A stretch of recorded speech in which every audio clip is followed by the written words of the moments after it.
Ruth capítulo 4, meus irmãos, Ruth capítulo 4. A gente encerra hoje a nossa jornada no livro de Ruth. História essa que aconteceu no tempo dos juízes e que ilustra de maneira tão bela como Deus frequentemente trabalha fora dos holofotes, orquestrando a obra-prima da redenção nos acontecimentos cotidianos. A gente viu Elimeleque deixando a terra prometida por ocasião da disciplina pactual, da fome que veio por conta do pecado que era tão grande e espalhado por toda a terra durante o tempo dos juízes, como a gente viu. A gente viu ele deixando a terra da aliança, onde estavam as ordenanças de adoração, ao invés de arrepender-se e voltar-se para Deus. Ele colocou assim a sua linhagem em perigo. A gente viu que a sua esposa Noemi, que desde a sua morte, ali nos primeiros versículos, dominou a história, lamentando quão vazia, a tradução aí em português normalmente diz pobre, mas literalmente a palavra ali é quão vazia ela voltou para Belém. Mas a gente percebe, a gente sabia, quando a gente percebia que ela estava voltando com Ruth, que ela não estava tão vazia quanto ela imaginava. Afinal de contas, ela estava trazendo Ruth, que a gente vai ler agora no capítulo 4, que para ela era mais valiosa do que 7 filhos. No capítulo 2, elas conhecem a Boaz, um parente próximo que poderia ser a solução para todos os seus problemas ali, para o dilema da vida presente, pela necessidade de comida, pela pobreza e pela vida futura, providenciando um destino para aquela linhagem que iria morrer com a morte dos filhos de Elimeleque, mas por meio da provisão de um filho para aquela família, ele podia ser a solução para aquilo também. No capítulo 3, a gente aprendeu que o plano perfeito da redenção de Deus, ele trabalha de maneira extraordinária por meios ordinários e triunfa até sobre a imperfeição das nossas escolhas e ações. Assim a gente notou como o plano imperfeito de Noemi para Ruth conhecer Boaz resultou em bênçãos, pois Boaz iria acabar por ser o redentor daquela família, como a gente vai ler agora. E aí na última cena que a gente viu no capítulo 13, a gente lembra de Noemi dizendo para Ruth: aquietemo-nos, filha minha, e vejamos como o Senhor, como essa questão vai ser resolvida. E aí a gente chega no capítulo 4 de Ruth. Boaz subiu à porta da cidade e assentou-se ali. Eis que o resgatador de que Boaz havia falado ia passando. Então lhe disse: Ô fulano, chega-te para aqui e assenta-te. Ele se virou e se assentou. Então Boaz tomou 10 homens dos anciãos da cidade e disse: assentai-vos aqui. E assentaram-se. Disse ao resgatador: aquela parte da terra que foi de Elimeleque, nosso irmão, Noemi, que tornou da terra dos Moabitas, a tem para venda. Resolvi, pois, informar-te disso e dizer-te: compra na presença destes que estão sentados aqui e na de meu povo. Se queres resgatá-la, resgata. Se não, declara-mo, para que eu saiba, pois outro não há senão tu que a resgate, e eu depois de ti. Respondeu ele: eu a resgatarei. Disse, porém, Boaz: no dia em que tomares a terra da mão de Noemi, também a tomarás da mão de Ruth, a moabita, já viúva, para suscitar o nome do esposo falecido sobre a herança dele. Então disse o resgatador: para mim não a poderei resgatar, para que não prejudique a minha. Redime tu o que me cumpria resgatar, porque eu não poderei fazê-lo. Este era outrora o costume em Israel, quanto a resgates e permutas. O que queria confirmar qualquer negócio tirava o calçado e o dava ao seu parceiro. Assim se confirmava negócio em Israel. Disse, pois, o resgatador a Boaz: compra-a tu. E tirou o calçado. Então Boaz disse aos anciãos e a todo o povo: sois hoje testemunhas de que comprei da mão de Noemi tudo o que pertencia a Elimeleque, a Quiliom e a Malom. E também tomo por mulher Ruth, a moabita, que foi esposa de Malom, para suscitar o nome deste sobre a sua herança, para que este nome não seja exterminado dentre seus irmãos e da porta da sua cidade. Disto sois hoje testemunhas.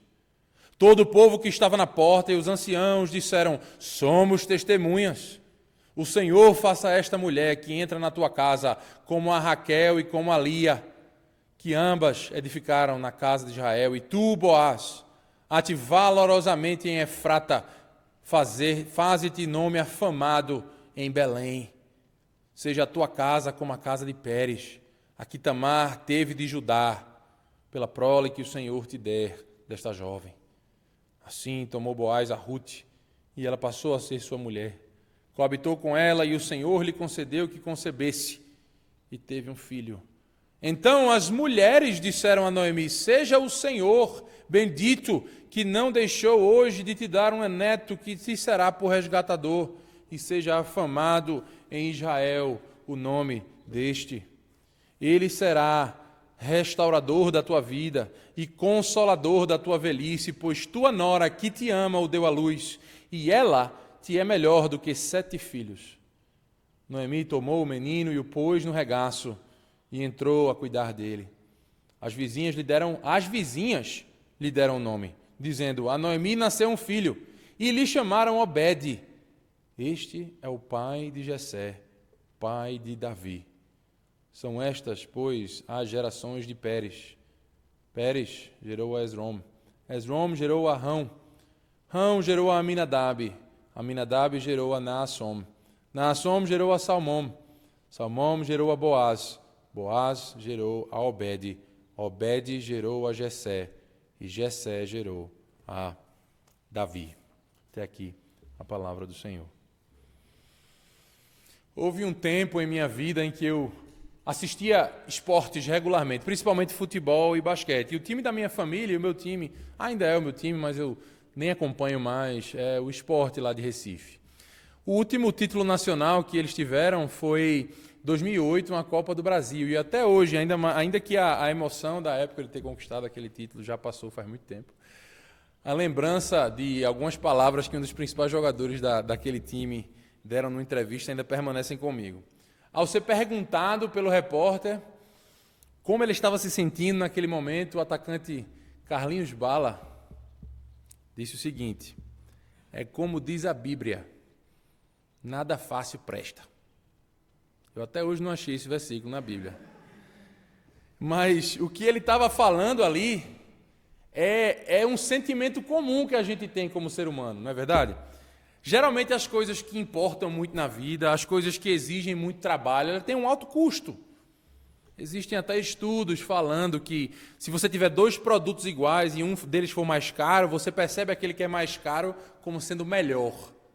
Mas, como eu não estou aqui para provar nenhuma tese de psicologia ou sociologia, eu só queria usar esse exemplo para apontar a gente para algo que realmente nos interessa hoje à noite, para algo que foi extremamente custoso e eternamente valioso. Como o título do nosso sermão aqui, você vê no boletim, sugere, eu estou falando sobre a obra da redenção. Eu queria que você visse aqui nessa passagem uma coisa. Essa passagem nos ensina algo valioso sobre a nossa redenção. Nos ensina que a redenção ela é extremamente custosa e conquistou, assim, um peso eterno de glória, como a gente leu lá em 2 Coríntios 4, esse peso que nos aguarda.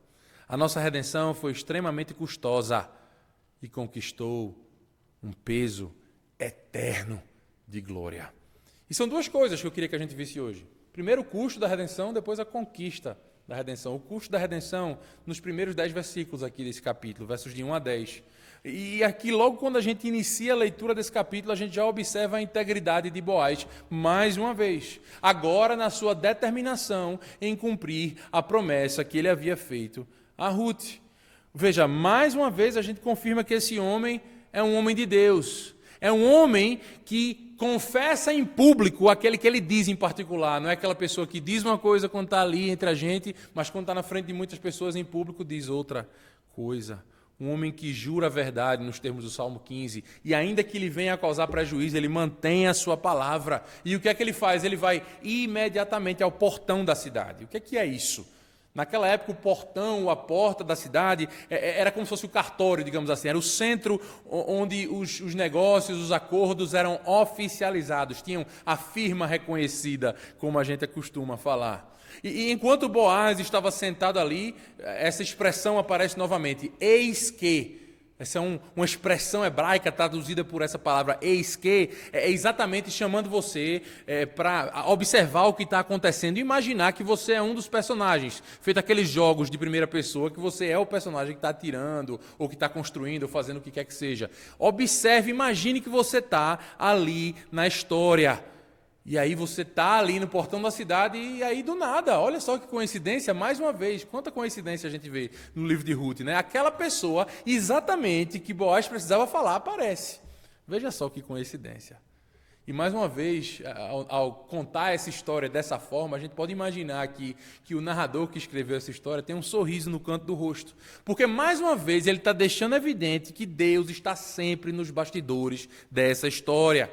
Mais uma aparente coincidência para nos lembrar daquele encontro providencial que disse lá, por acaso, lembram o capítulo 2? Por acaso Ruth acabou indo para o campo de Boaz.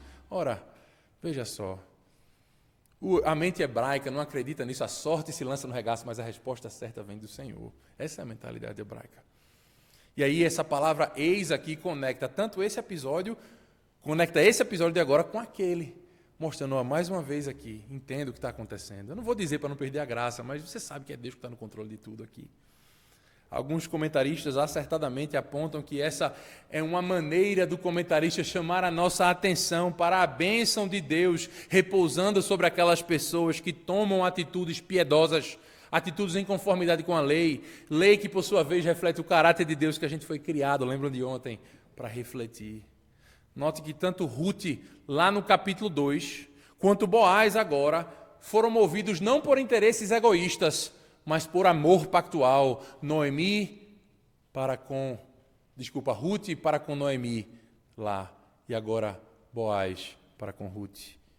É como se o autor de Ruth estivesse mostrando que Deus geralmente recompensa bondosa e livremente, ele não tem a obrigação de recompensar atos de piedade. Atos que refletem a lei de Deus e, consequentemente, refletem o próprio Deus. No capítulo 2, a bondade de Ruth, ao buscar alimento para ela e Noemi, levou ela a encontrar o seu Redentor, a encontrar Boaz. Agora, esse mesmo Boaz está buscando a redenção para elas de maneira altamente altruísta, pensando no próximo, como a gente vai ver. E assim, ao agir dessa maneira piedosa, Deus coloca exatamente a pessoa com quem Boaz que precisava falar diante dele. Outro elemento notável aqui nessa passagem é que Boaz, ele é de fato, conforme ele foi descrito lá no capítulo 2, um homem de influência e respeito na cidade. Veja, perceba que ele está em controle absoluto aqui da situação. À medida que você vai lendo isso aqui, você percebe que todos os verbos que ele fala, que descrevem as ações dele, são imperativos. Ele diz para as pessoas fazerem as coisas e elas fazem. Primeiro ele diz para o homem se sentar, o resgatador, e ele se senta. Depois ele reúne 10 anciões para se sentarem como testemunhas. Ele diz, sentem ali, e eles sentam. Veja o respeito que ele possui, de fato, na cidade. E aí Boaz começa a se dirigir ao parente próximo, porque esse era um assunto familiar. A presença dos anciãos ali não era que eles iam controlar o processo ou o acordo que ia ser reconhecido em firma ali, mas eles estavam lá simplesmente como testemunhas. Eles não tinham uma função de liderança. E aí Boaz vai e apresenta a situação ao fulano. Veja, amigo, Noemi, nossa parente, está arrendando, isso aqui sou eu traduzindo, arrendando um pedaço de terra que pertencia ao nosso parente Elimeleque. Eu estou dizendo arrendando, e nesse momento seria bom você lembrar aquilo que eu expliquei numa exposição passada, que ninguém poderia vender permanentemente um pedaço de terra em Israel, porque sempre tinha aquele ano chamado Ano do Jubileu, onde as terras iam voltar para os seus possuidores originários, conforme a divisão que foi feita com a conquista da terra prometida. Por isso que eu estou usando a palavra arrendar aqui ao invés de vender, para que a gente entenda o que aquilo significava no contexto deles, trazendo para o nosso. Além disso, embora Boaz soubesse o nome desse homem, é claro que Boaz sabia quem esse homem era. Ele disse, tem um cara e eu sei quem é, e eu vou atrás dele. Ele conhecia, ele sabia quem era. Mas o autor de Ruth intencionalmente omite o nome desse rapaz aqui. Você percebe, ele usou uma expressão hebraica que equivale ao nosso fulano de tal, e aí a nossa versão aqui resume para fulano, que é uma ótima tradução. Há várias razões para a Bíblia omitir intencionalmente, e essa é claramente uma omissão intencional, do nome de alguém.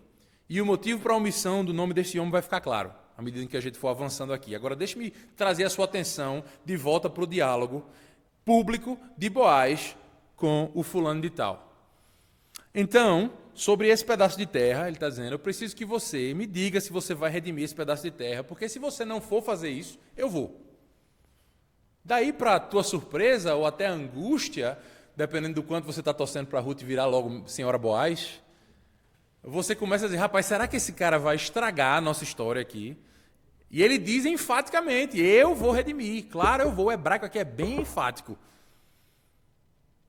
Nossa, esse cara vai estragar a nossa história. Mas pense um pouco mais. Por que esse cara ia dizer não para uma proposta dessa? Tudo parece apontar para isso aqui ser um excelente investimento do ponto de vista financeiro. Ele é o parente mais próximo, Noemi já não tem descendentes, nas próprias palavras dela, ela não pode nem ficar com raiva de mim por dizer isso, ela já é muito velha para ter filho. Assim, fulano poderia adquirir a terra agora, e lá no jubileu não ia ter ninguém para receber a terra de volta, e o que é que ia acontecer? Aquilo ia incorporar ao patrimônio dele. Era um negócio muito bom. E ainda de quebra, ele seria admirado pelos seus pares, pelos seus concidadãos. Ele ia se tornar um redentor. Veja que coisa. Tanto é assim que não há nem hesitação da sua parte, pelo contrário, ele enfaticamente declara, eu irei redimir. E aí Boaz então apresenta a segunda parte do acordo. O redentor da terra também deveria tomar Ruth como esposa. E por meio de Ruth estabeleceu suscitar uma herança para aquela terra, ou seja, trazer descendência no nome do falecido marido de Ruth. O primeiro filho daquela relação seria como se fosse um substituto do falecido primeiro marido de Ruth. E ele, portanto, iria ficar com a terra quando o jubileu chegasse. E alguns dizem que Boaz foi desonesto aqui. Eles dizem isso porque os procedimentos que Boaz dita aqui não seguem a letra da lei. Em outras palavras, fulano de tal não teria uma obrigação legal, ele não poderia ser processado, por exemplo, para ser obrigado a fazer aquilo, a se casar com Ruth, porque ele não era um irmão, como irmão de sangue mesmo ali, imediato, do falecido marido. Mas Boaz está cumprindo aqui o espírito da lei, a essência da lei. Tanto é assim que nenhum dos anciãos questiona o que ele está fazendo, nem mesmo fulano de tal questiona. Todos nesse contexto aqui estão entendendo, embora silenciosamente e até vergonhosamente, no caso do fulano, que embora não houvesse uma obrigação legal para ele tomar Ruth, havia uma obrigação claramente moral. Sabe aquela pessoa que faz o certo, mesmo que não seja obrigado pela lei a fazer o certo, e aí envergonha todo mundo ao redor e todo mundo fica até com vergonha de dizer, rapaz, tu é besta, não. Você pode até pensar, que bicho besta.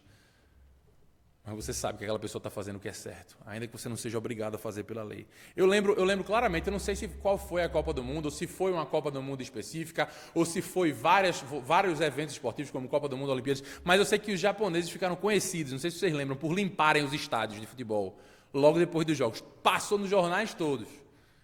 Eles não tinham a obrigação de fazer aquilo, mas todo mundo sabia que aquilo ali era o certo a se fazer. Tanto é que traz vergonha para a gente lembrar de como a gente é sujo às vezes. A gente não limpa a sujeira que a gente deixa. Para muita gente foi claro, olha, aquilo ali, ninguém pode ser processado por não fazer aquilo. Afinal de contas, o Estado vai pagar os zeladores, as pessoas por fazerem aquilo. E na nossa cabeça não tem a obrigação de fazer. Mas todo mundo sabe que aquilo ali foi certo. É mais ou menos algo assim que está acontecendo aqui. Todo mundo nessa história sabe que Boaz está fazendo uma coisa certa aqui. Ele está... Assim que ele usa a expressão aqui, suscitar o nome do falecido, no verso 5 e no verso 10 da nossa passagem, claramente essa passagem vem lá do Pentateuco, da lei de Moisés, que era a Bíblia desse povo. Em Gênesis 48, Jacó, quando ele abençoou seus filhos, que iriam então se tornar as 12 tribos de Israel, ele fala dessa expressão, suscitar uma herança. Essa conexão entre terra e descendência já estava estabelecida desde o chamado de Abraão, em Gênesis capítulo 12. É verdade que Boaz aqui ele foi astuto. Foi sabido, como diz lá em Recife. Mas ele tinha uma razão nobre por trás das suas ações. Ele não foi desonesto. Ele nem quis, nem causou efetivo mal a ninguém. Pelo contrário, ele fez o bem. Ele cumpriu o fim da lei, que é o amor e a justiça. Ele é um exemplo íntegro de um homem que é sábio como a serpente, como Jesus diz para a gente ser, e inocente como as pombas. Então, assim que o fulano ouviu a frase, suscitar o nome do falecido por sua herança, ele imediatamente pula fora desse barco. Não, eu não ouvi direito. Tinha um negócio aqui no meu ouvido. Você redime, fica à vontade. Que é isso, como eu tomar sua frente numa situação dessa? Não há como eu fazer isso, senão eu arruinaria a minha, no caso aí, a minha herança. E aí a gente vê a justiça poética do texto. Uma vez que fulano se recusou a perpetuar o nome do falecido, nada mais justo que o seu próprio nome seja omitido da história, ficando sempre conhecido como fulano. O nome dele foi esquecido. Vocês conseguem entender o porquê que o fulano mudou de ideia? De repente, aquela oportunidade não parecia mais tão lucrativa para ele. Ruth era uma viúva relativamente jovem. Ela ainda poderia ter filhos, e o primeiro filho que ela tivesse com esse homem seria o herdeiro de tudo o que ele estava comprando agora. E agora, por causa da astúcia de Boaz, a gente pode saber com certeza qual era a motivação desse homem para agir. Se Boaz tivesse apresentado tudo de uma vez e ele dissesse, eu não posso, a gente ia ter que acreditar no que a gente estava lendo. A gente nunca ia saber qual era a motivação dele, mas essa motivação nos traz muitas lições. Se Boaz não tivesse apresentado essa questão em duas etapas, a terra, mas se você pegar a terra, tem que pegar também uma esposa. A gente ia ouvir a declaração do fulano de tal, olha, não posso redimir. E a gente não ia ter como saber qual era a motivação dele. Mas, por causa da forma como Boaz agiu, fica bastante evidente que, embora ele tenha dito não posso, se ele fosse completamente honesto, ele deveria ter dito, na verdade, era não quero. E eu me pergunto, às vezes, se esse tipo de raciocínio, de pensamento, de motivação soa familiar para você. Será que você consegue lembrar, em alguma situação na sua vida, que você podia ter servido alguém, mas você simplesmente não quis, ou você pintou como não quer, não posso? Talvez você tenha mentido para alguém, ou até para você mesmo. Ou simplesmente agiu como se não soubesse ou não pudesse, não sei de nada, não estou vendo nada, não estou ouvindo nada. Nós sabemos que o fulano ele tinha o dinheiro necessário para redimir, ele não tinha o caráter. Diferentemente de Boaz, ele não vivia baseado naquela palavrinha que está ficando tão familiar para a gente, eu espero. Hesed, o amor pactual. E essa transação envolvia uma despesa considerável em prol de outra pessoa. Envolveria um investimento inicial pesado numa terra que no final não permaneceria com ele. Além disso, ele ia agora ter mais bocas para alimentar, pelo menos mais duas, Ruth e Noemi. Sendo assim, a verdadeira questão é por que alguém faria algo assim? Essa é que é a questão ao homem natural. Porque isso é algo que não faz sentido algum para alguém mundano. Por que eu vou simplesmente fazer algo que não vai ter vantagem nenhuma para mim? Em uma palavra, amor. Amor. Amor verdadeiro, genuíno, piedoso, movido pelo Espírito. Amor gracioso. Veja, existe aqui diante de nós nesse texto um contraste entre dois princípios fundamentais de vida. Um que vem do alto, que é piedoso, orientado pelo Evangelho, enquanto o outro é aquele instinto inato de amizade com o mundo e com as coisas desse mundo. E aí a pergunta que fica para nós aqui é qual é o princípio que norteia os nossos passos? Acaso buscas usar teus bens, teus dons para servir e abençoar os outros, ou geralmente você os usa para tirar vantagem dos outros, a fim de alimentar as tuas ambições ou até mesmo às vezes caprichos? Por acaso você não vê que nós fomos salvos? A nossa salvação ela só existe, na verdade, porque Deus é em essência um doador. Ele não precisa de nada. Ele é suficiente em si mesmo. A gente estava numa situação muito mais precária do que a de Noemi, do que a de Ruth, mas por sua graça, o Senhor Jesus, embora sendo rico, se fez pobre, para que por meio da sua pobreza a gente se tornasse rico. Esse é o custo da redenção. Como Noemi e Ruth, todos nós, cristãos, fomos redimidos por essa lógica que aos olhos do mundo é invertida, é de cabeça para baixo. Que lógica é essa? É melhor dar do que receber. Quem quiser salvar a sua vida, a perderá em meu nome. Mas quem perder a sua vida por minha causa, esse a achará. E qual o custo maior do que alguém dar a sua vida pelo seu inimigo? Foi exatamente isso que Deus fez, o Deus encarnado. Haverá momentos em nossas vidas em que a gente vai ter a oportunidade de nos posicionarmos por Cristo, onde quer que a gente esteja, no trabalho, nas escolas, ou mesmo as nossas escolhas do dia a dia. E vai ser difícil tomarmos certas posições, assumirmos certos riscos, sacrificarmos certas coisas. Vai parecer como morrer, às vezes. Mas essa vida de carregar a cruz é a vida da ressurreição para a qual fomos chamados pelo nosso Salvador ressurreto. Se alguém quiser me seguir, tome a sua cruz e siga-me. Irmãos e irmãs, vocês conseguem perceber como essa abordagem de o que eu ganho com isso é exatamente oposta à lógica do Evangelho? A lógica do Evangelho é a quem eu posso servir com isso. De que maneira eu posso amar a Deus e ao meu próximo, por meio de tudo que sou, que sinto e que possuo. Tenho, portanto, em vocês, como Paulo vai falar lá em Filipenses 2, a mente de Cristo. A mente que Boaz representa para nós de forma tão clara. Veja, vocês foram salvos por meio dessa lógica. Olhem para a cruz. Qualquer um que olhe para a cruz com os olhos do mundo vai gritar, perdedor, que ele é um louco, burro. Mas nós sabemos que foi naquela cruz maldita que a maldição do pecado foi removida e o custo da nossa redenção foi pago.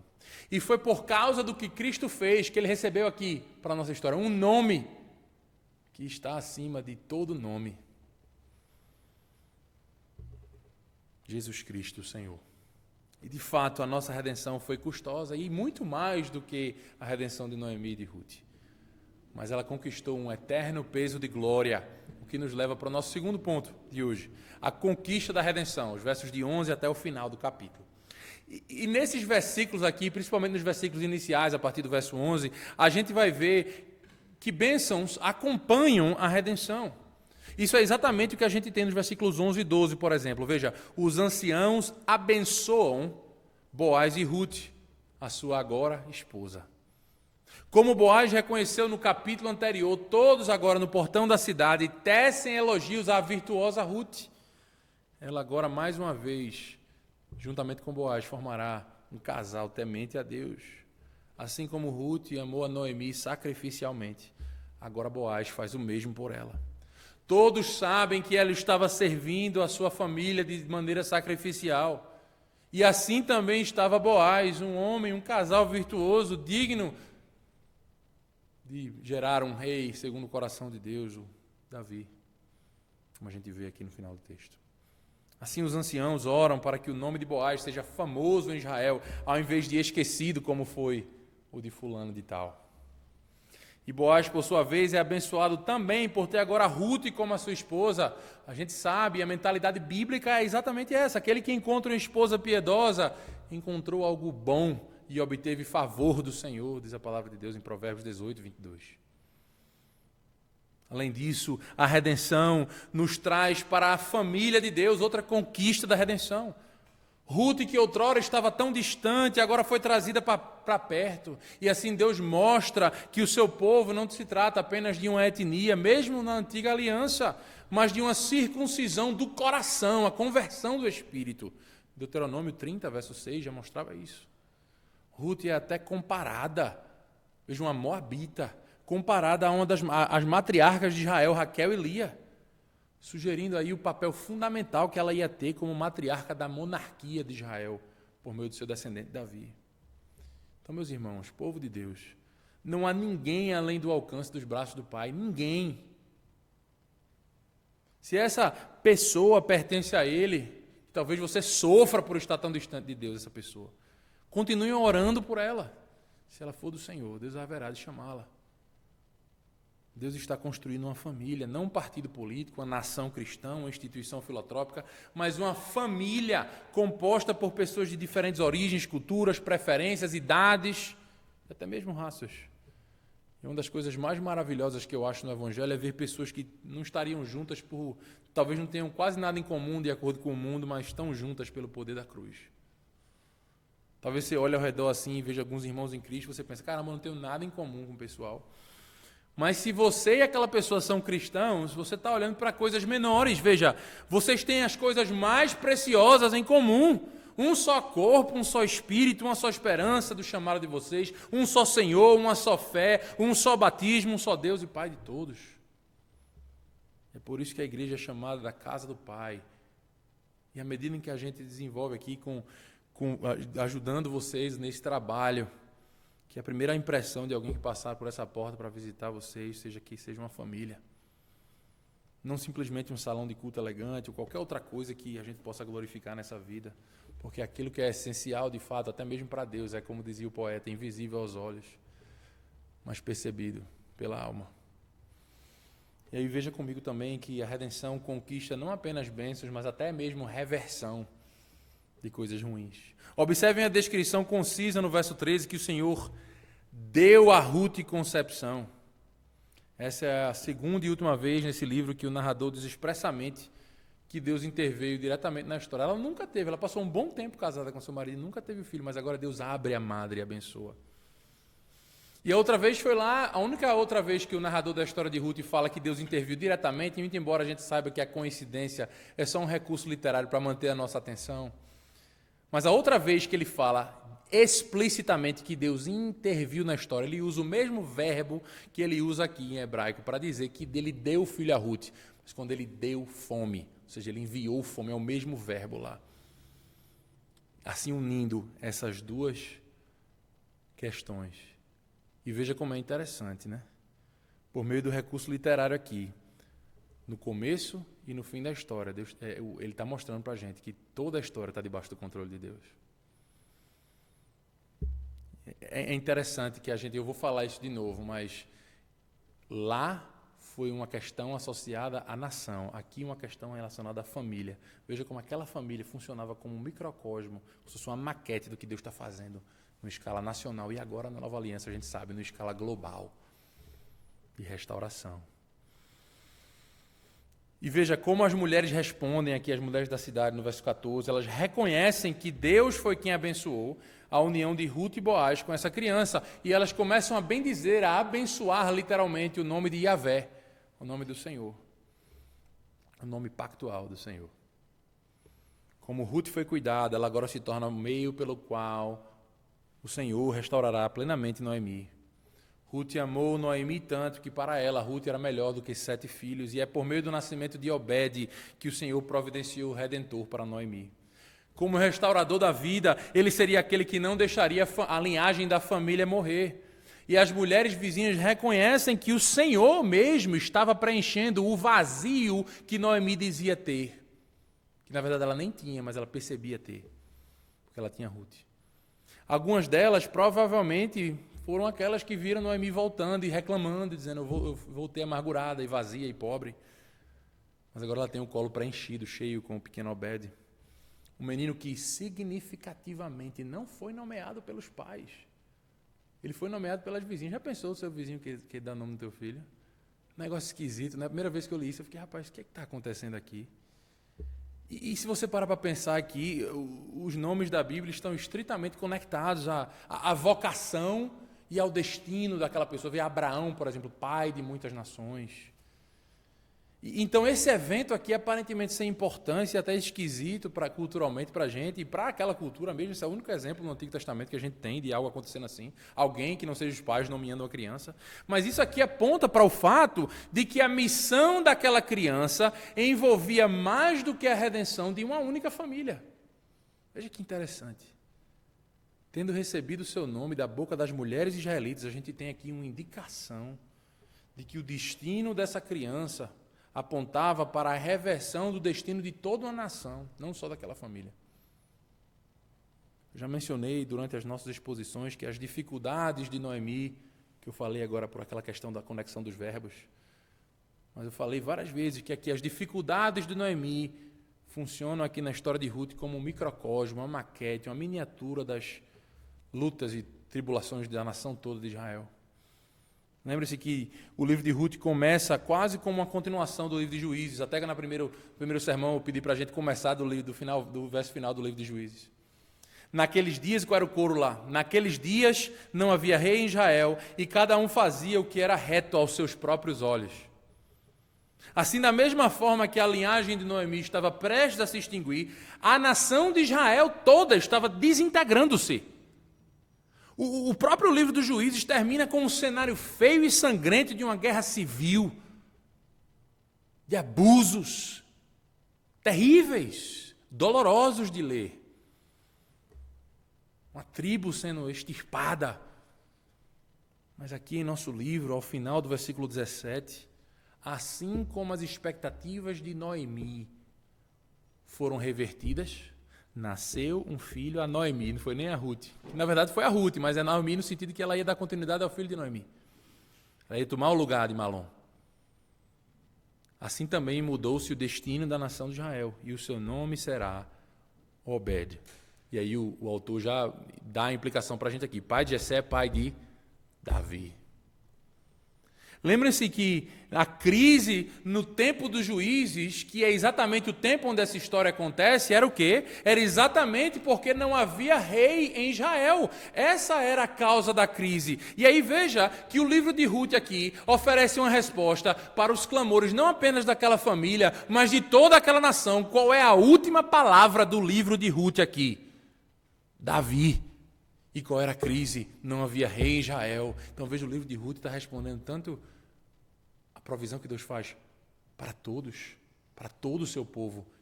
E quando ele faz isso, ele não negligencia você em particular, aquela família.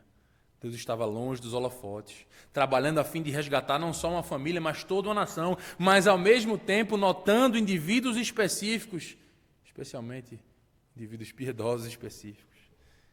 Ele conhece o seu povo pelo nome, ele é capaz de cuidar de um povo de número tão incontável como as estrelas dos céus, e ainda assim cuidar de nós, carregar-nos em seus braços e nos chamar pelo nosso próprio nome.